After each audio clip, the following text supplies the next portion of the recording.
Une voiture non recommandable?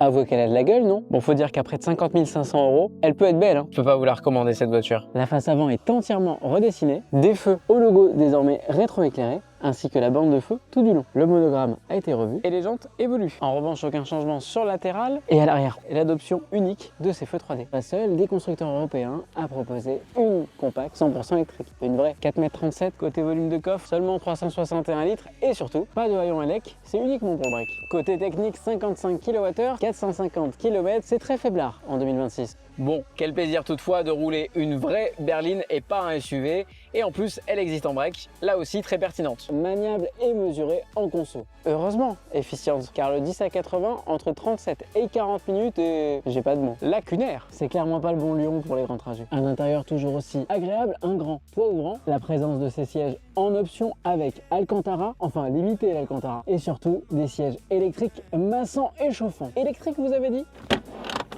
Pas pour avancer et reculer le siège, mais ce qu'un non. Et la mémorisation n'est pas disponible sur les électriques. Pas de problème pour le siège passager, tout est manuel. Pas de focale non plus, indispo sur la version ELEC. Ça commence à en faire des options perdues. On retrouve un affichage 3D qui n'a pas beaucoup d'utilité. Toujours le petit volant, no high toggle cher à Peugeot et quelques boutons physiques bien pratiques. Rien à redire pour un petit gabarit, en revanche pour les grands ça sera plus compliqué. Bon vous l'aurez compris, après de 50 500 € et tous ces manquements, je ne saurais vous la recommander même si elle est diablement réussie en termes de design. Pour plus de pragmatisme, optez pour une KEV 4.